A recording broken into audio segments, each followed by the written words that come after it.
Top, du coup, ça commence à filmer. Première partie de simulation, entretien de naturalisation par décret. Première question, que représente la France pour vous? Alors, ça représente. La France est une puissance mondiale, économique mondiale. Elle est classée sixième au niveau mondial et première au niveau mondial aussi par rapport au tourisme. Et puis, ça, c'est le classement de la France au niveau mondial. Mais par rapport à moi, c'est un beau pays que j'aime bien. J'ai choisi la France.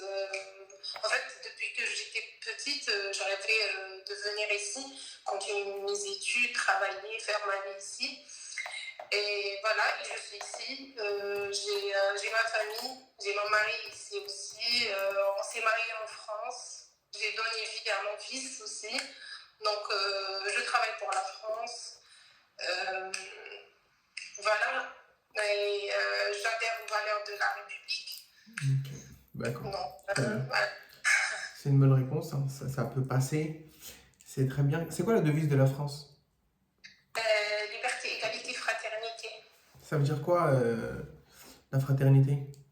La fraternité, en fait, la France, elle est fondée sur la volonté de vivre ensemble et elle s'articule par l'entraide et la solidarité entre le peuple. D'accord. Vous m'avez dit, c'est quoi le rang de la France en termes de puissance mondiale économique? La sixième. D'accord, non, ça a changé entre-temps. Elle est arrivée à la 7e place maintenant. Elle se place juste derrière l'Inde. C'est la 7e puissance du coup mondiale. Ok? On va noter à mettre à jour dans votre document. Vous m'avez parlé, vous aimez la France et vous aimez visiter quoi en France? Quel monument vous avez pu visiter déjà, si vous en avez visité premièrement, et si vous n'avez jamais visité, c'est quoi les monuments que vous aimeriez visiter? J'ai pas entendu parce que j'ai parlé en même temps. J'ai dit si vous avez déjà visité des monuments français, c'est quoi que vous avez visité? Et si vous n'avez pas encore visité, lesquels voudriez-vous visiter? D'accord. Donc, j'ai visité pas mal de monuments. J'ai visité l'Arc de Triomphe, la Tour Eiffel, le Château de Versailles, quoi d'autre, le Louvre, le musée de Louvre, le Palais des Papes à Avignon. Oui. J'ai visité aussi la cathédrale de Strasbourg. D'accord. Voilà. C'est très Et bien. les monuments que j'ai pas visités, je sais pas trop. Je sais pas d'autres monuments que j'ai pas encore visités. Ok, d'accord. Très bien.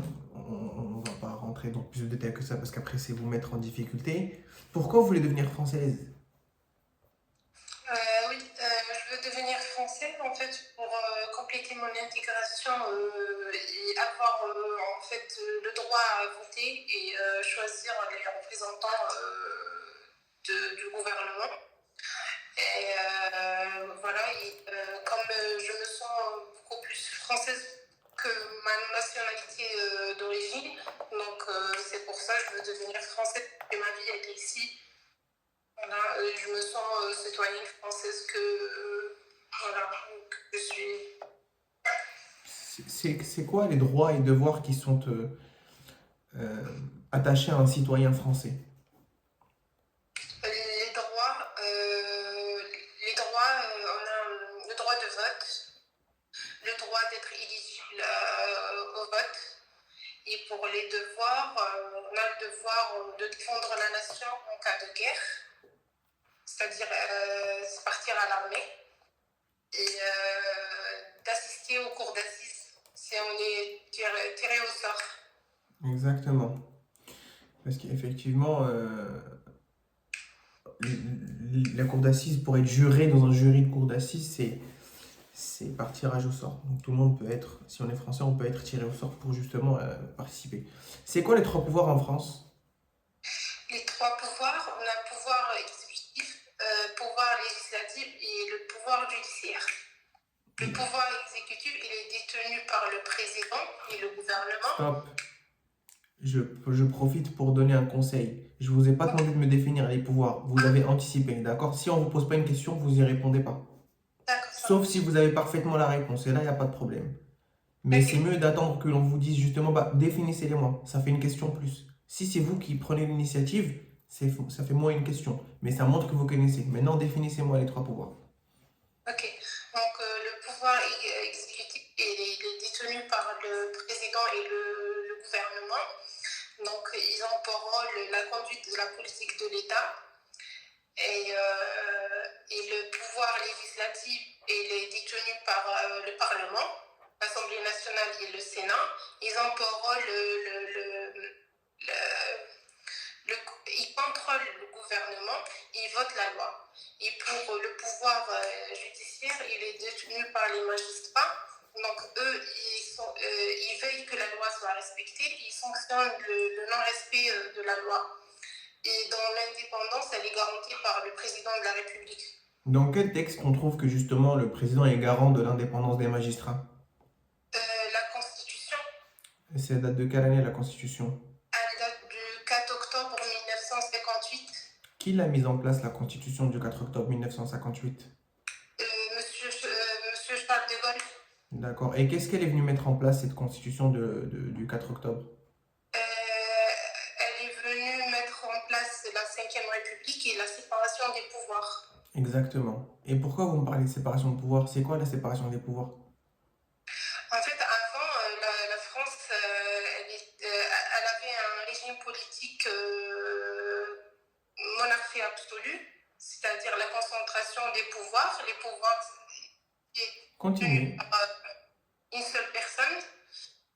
Et après 1958, il y a eu la séparation des pouvoirs. Donc, ça veut dire là, à entendre votre réponse, avant 1958, on était encore dans un royaume, on avait encore les... Non, c'est pas. Non, avant 1789, avant la Révolution française. Voilà, là, c'était quoi? C'était une monarchie?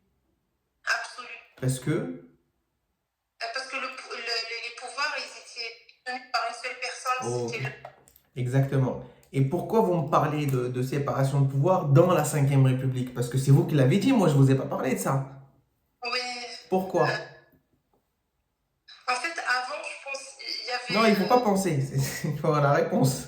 Oui. Pourquoi? Avant 1950, il y avait d'autres régimes politiques où les pouvoirs n'étaient pas séparés.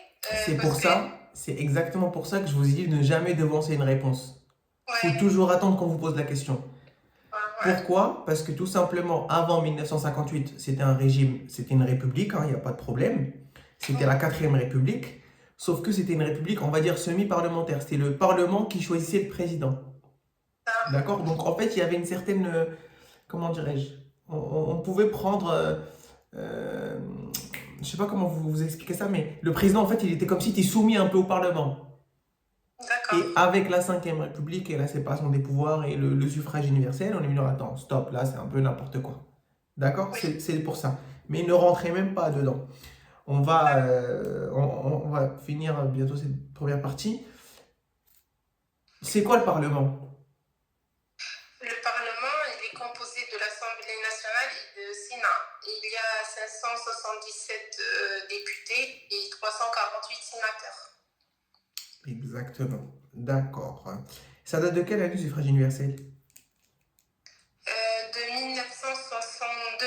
Et c'est en quelle année qu'on a voté au suffrage universel direct pour la première fois, enfin, en 5e République?